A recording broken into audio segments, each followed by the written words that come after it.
99% लोग कहते हैं कि भाई बैलेट पे वोट पड़े। सिर्फ जो भक्त हैं उनके वही कह सकते हैं। आप एक सवाल का मेरे जवाब दे दिए, मैंने आपके कई सवाल का जवाब दिया।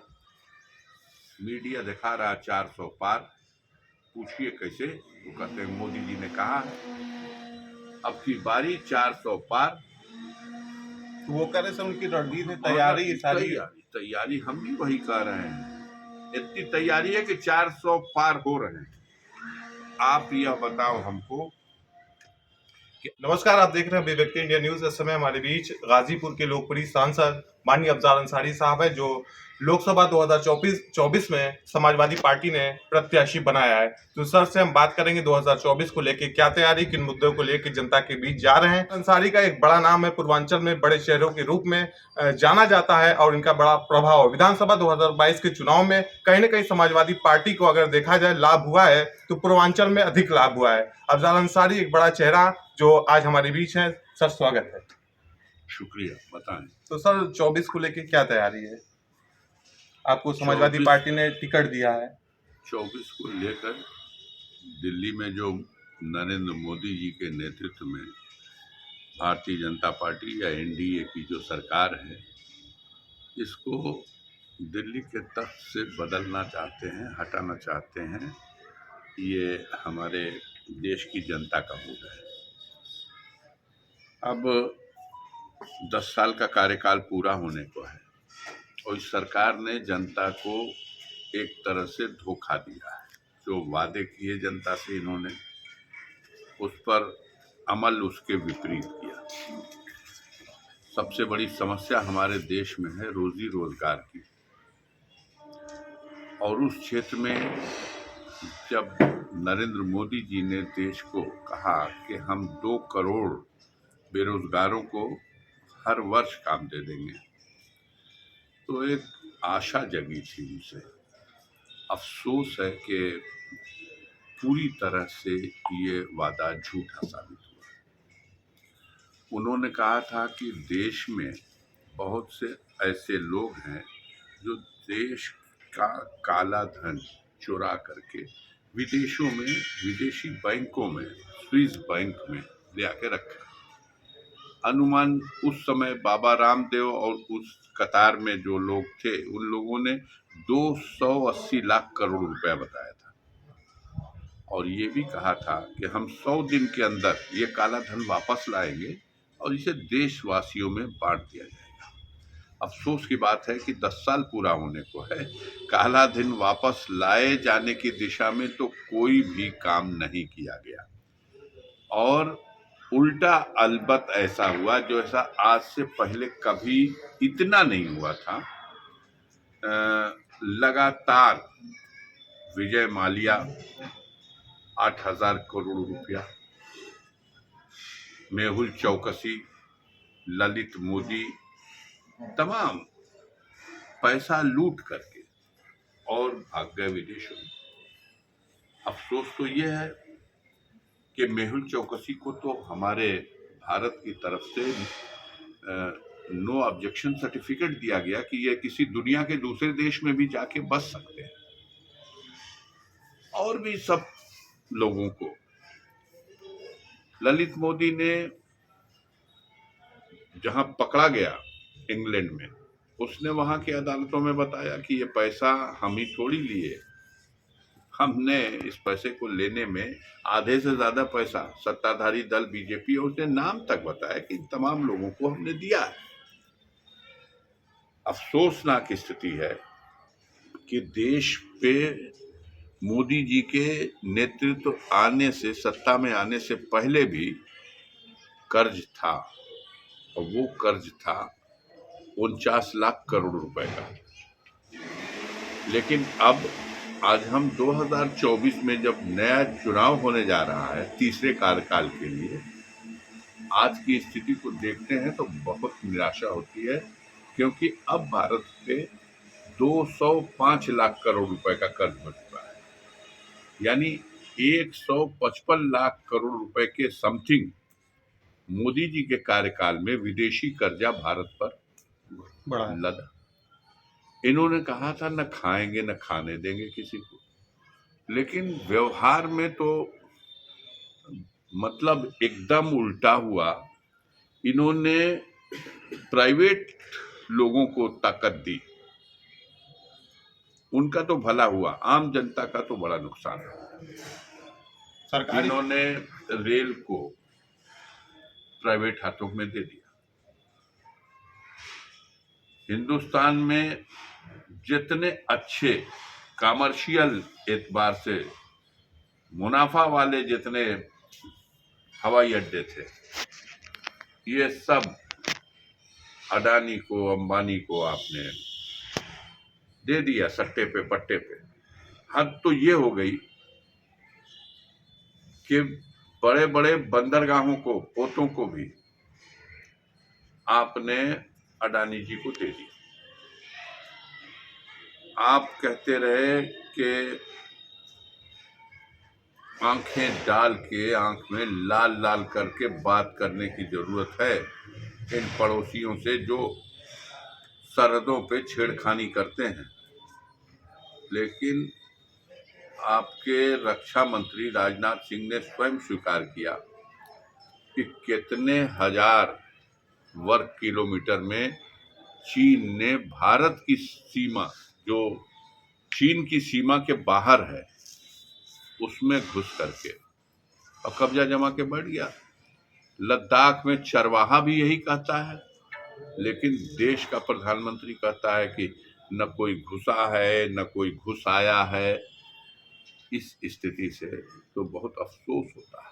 उसने गांव बसा लिए, रेल लाइन बिछा डाली, एयर पट्टी बना डाली, और आप लाल लाल आंखें करना तो दूर की बात है, उसको पीछे हटने के लिए भी जो हमारे सीमा में है उसको मजबूर नहीं कर सके। बात तो बहुत होती है और बात ही की बात है, और बात में आपसे आगे कोई बात नहीं कर सकता।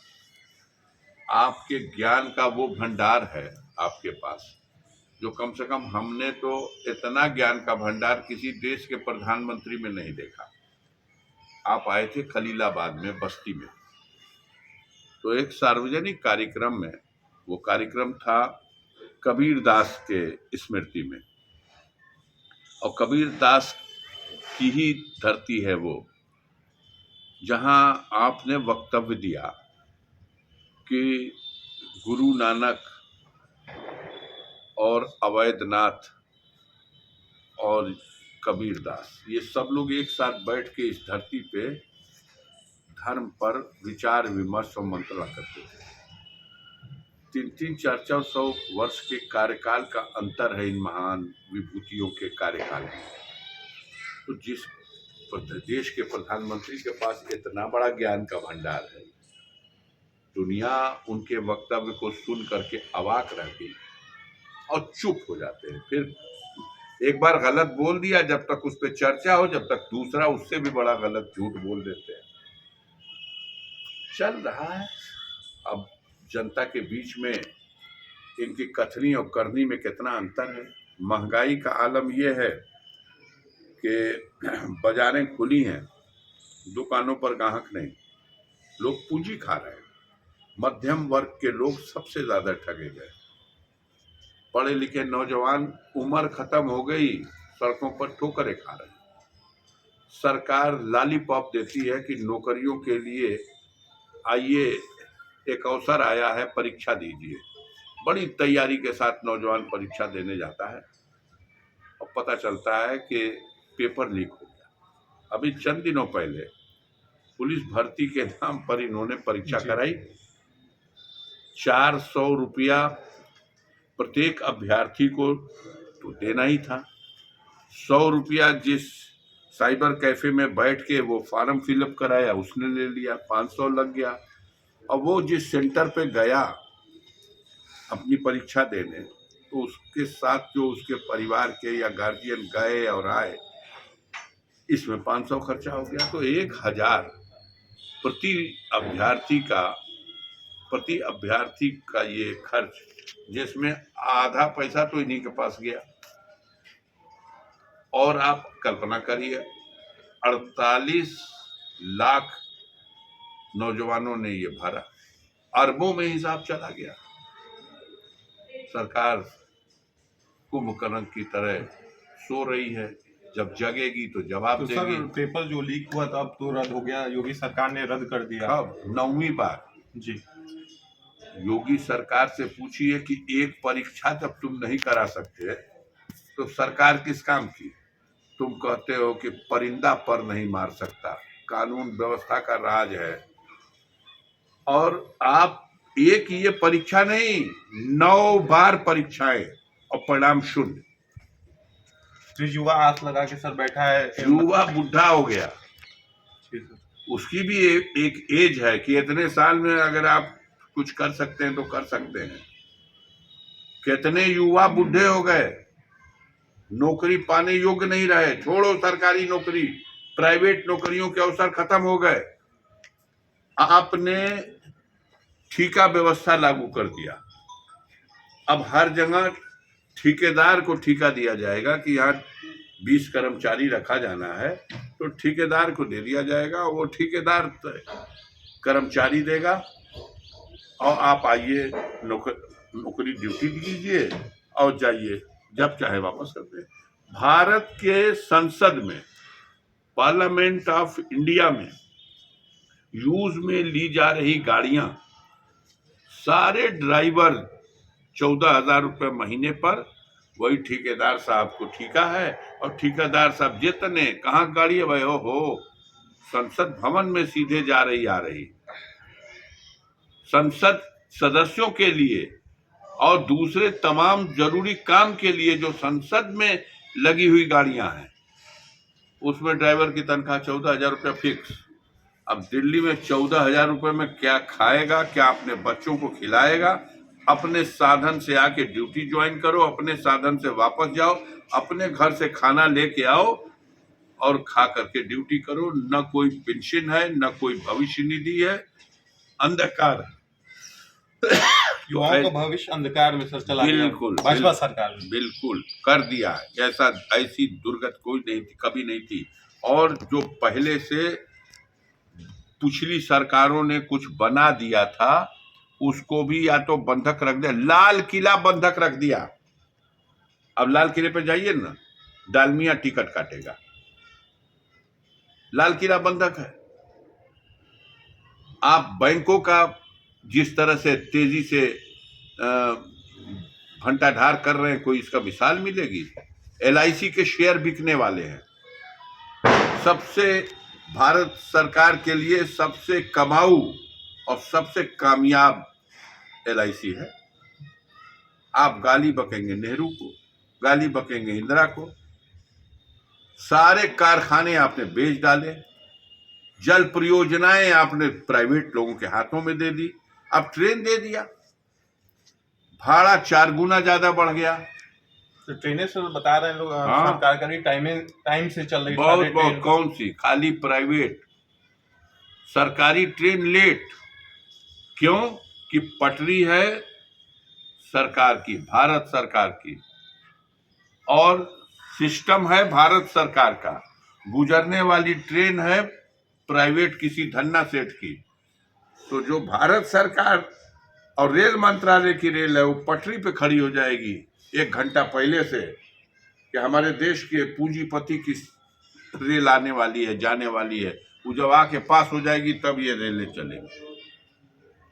जो सरकारी कर्मचारी हैं, आप बताइए कैसे चलेगा। आपने कहा था हम बुलेट ट्रेन चला देंगे, चलिए कहीं बताइए किस स्टेशन पे टिकट मिल रहा, हम आपको भी लेके चलेंगे, घुमा देते हैं बुलेट ट्रेन से। कहीं का टिकट कटाइए, बंगलोर का, गुजरात का। सरकारी कर रही, बहुत जल्द होगा, धीरे धीरे हाँ, सब चीजें होगा। 10 साल हो गया, 10 साल को आप अगर धीरे धीरे कहते हैं, खत्म कर दिया उन्होंने भारतीय जनता पार्टी को भी। अंदर इतनी कला है जिसकी कल्पना नहीं की जा सकती। शिवराज सिंह चौहान जैसे नेता को जो 4 बार रहा मुख्यमंत्री, उसको दूध की मक्खी की तरह किनारे कर दिया, निकाल। महारानी सिंधिया के साथ वो आपके पार्टी की कद्दावर नेता, कई बार की मुख्यमंत्री, उसको आपने दूध की मक्खी की तरह निकाल के फेंक दिया। अब तो बड़ी तेजी से ये चर्चा चल रही है कि माननीय राजनाथ सिंह जी और नितिन गडकरी जी का भी ये जो गुजराती लाबी है यही हशर करने वाली है। देखिए, अंदर भी अंतर्कलह का सामना करना है, जनता में आक्रोश है, हिम्मत है एक बयान दे देना, हिम्मत है एक व्यवस्था लागू करा देना। चुनाव आयोग बैलेट पेपर से इलेक्शन करा देगा। गुजरात में भी हार जाएंगे, मैं दावे के साथ कहता हूं गुजरात ही हार जाएंगे।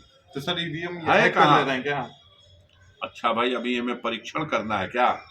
लोग पार्लियामेंट में उसको हैक करके दिखा दिए, विधानसभा में लोगों ने उसका प्रदर्शन कर दिया और ले जाके सुप्रीम कोर्ट में भी वो कर दिया। तो अभी क्या ये जनतंत्र है ना इस देश में? जी आप स्वतंत्र पत्रकारिता कर रहे हैं, नौजवान हैं, हम आपका स्वागत करते हैं। अपने जीवन में एक मिशन यही बना लो, हमारे जैसे आदमी को छोड़ के गांव में जाओ, खाली एक बात पे पूछ लो, 99% लोग कहते हैं कि भाई बैलेट पे वोट पड़े। सिर्फ जो भक्त हैं उनके वही कह सकते हैं। आप एक सवाल का मेरे जवाब दे दिए, मैंने आपके कई सवाल का जवाब दिया।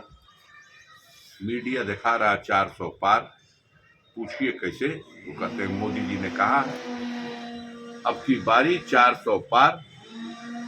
वो कह रहे सर उनकी रणनीति तैयारी सारी तैयारी हम भी वही कह रहे हैं, इतनी तैयारी है कि 400 पार हो रहे हैं। आप यह बताओ हमको कि अभी कैंडिडेटों की लिस्ट तक तो डिक्लेयर नहीं है,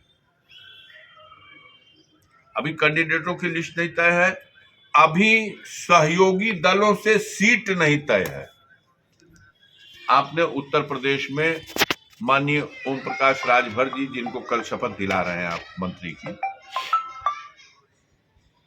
और संजय निषाद और अनुप्रिया पटेल और जयंत चौधरी, इन सब लोगों को जोड़ा है ना।